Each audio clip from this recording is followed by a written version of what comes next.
Bon, alors les choses sont en train de tourner de manière curieuse. Le postier du village, vous savez, du village voisin, très gilet jaune, est allé voir Gustave, notre anarcho-bouquiniste, et d'après ce que j'ai compris, il lui a raconté qu'il était à tuer à toi avec des têtes d'affiche du mouvement des Gilets à Paris, parce qu'il avait discuté avec eux, place de la République. Du coup, j'ai senti que Gustave était tenté d'aller parler avec l'une ou l'autre de ces figures de proue. Et il a dit quand est-ce que tu y retournes?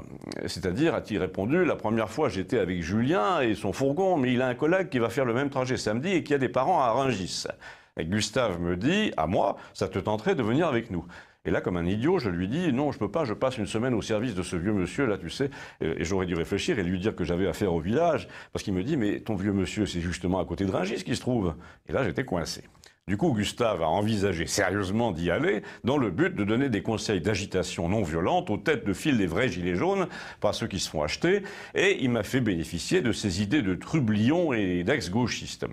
Et au fond, dans son passé anarchiste, la chose qu'il avait le plus aimé, c'était ça, c'était faire preuve d'imagination par les slogans, les coups de communication. Il disait, il faut créer l'événement, il faut faire réfléchir les gens en faveur de ce que tu as à défendre, il faut mettre l'opinion de ton côté par des actions spectaculaires qui n'abîment rien, mais qui mettent l'adversaire complètement dans l'embarras.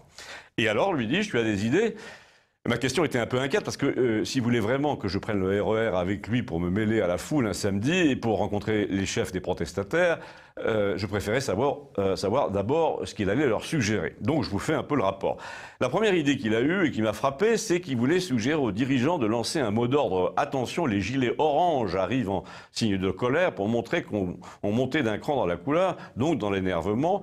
Moi, si j'étais eux, je dirais faites des provisions de gilets orange pour marquer une journée particulière dans les prochaines semaines. Mais moi, j'ai trouvé ça compliqué. Et puis un peu cher, parce que les gilets orange et rouge sont quand même plus rares et un peu chers, mais bon. Ensuite, et là, j'y ai cru davantage, il a eu l'idée des pneus avant gauche peints à la craie jaune ou à la peinture de chantier jaune, de sorte que toutes les voitures qui quittaient le stationnement iraient porter la bonne parole ailleurs, c'est-à-dire attirer l'attention par une anomalie visuelle, parce qu'un pneu qui porte comme ça un cocard blanc ou jaune, ça se voit tout de suite au feu rouge. Mais surtout, il a théorisé ses méthodes en me disant, dans l'affrontement, le gouvernement veut aller très loin, il veut empêcher les gens de sortir, de manifester, de quitter leur ville les jours de manif. Il les envoie même en prison pour un appel à manifester. Donc nous sommes entrés dans une logique de résistance et on ne va pas résister en faisant le coup de poing à notre tour, c'est ce qu'ils veulent. Il faut résister en faisant des coups de pub plutôt que des coups de poing. Le sabotage visuel n'est pas puni par la loi et le coup des pneus peints est très difficile à réprimer.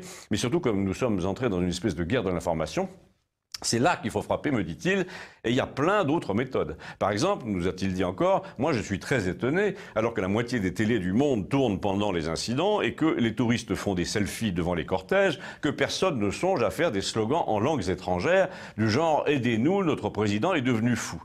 Alors je lui dis, mais tu vois vraiment une banderole en tête de cortège disant Macron, give your people a break. Il me dit, mais pourquoi pas? Il faudrait ça aussi en espagnol, en chinois, en russe. Le but du jeu, c'est d'être vu sur les photos de presse internationales. Les télés françaises ne montrent rien. On a vu qu'elles étaient capables d'effacer Macron d'émissions en arrière-plan. Elles ne disent pas qu'on entend partout Benalla en prison. Ben, qu'à cela ne tienne, on n'a qu'à le dire en anglais pour se retrouver en une du New York Times.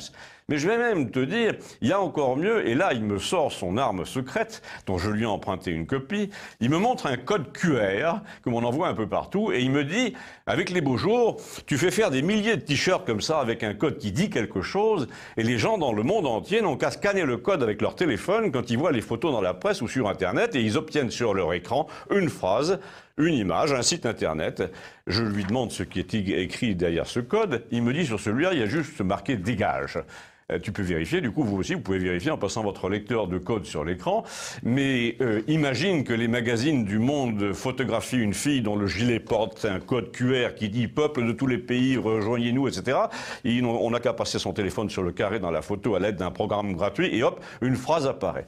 Je lui dis, c'est quand même un peu long tout de même comme phrase pour tenir dans un si petit carré. Il me dit non, on peut mettre un texte entier. En tout cas, si tu empruntes les voies de la résistance au lieu de celles de l'affrontement, les possibilités dans ce domaine sont infinies. Et je te parle pas des pochoirs, des tampons. On peut tout dire, on peut tout écrire à la craie, le nom de liberté, comme dans les poèmes d'Éluard. On peut tout faire passer comme message pour submerger l'adversaire. En attendant, il veut expliquer ça au chef du mouvement samedi. Il dit qu'il faut qu'ils deviennent les Gandhi de l'âge numérique. Ça m'étonnerait que ça marche, mais je vous raconterai. Je pense que je vais y aller avec lui. Abonnez-vous, merci.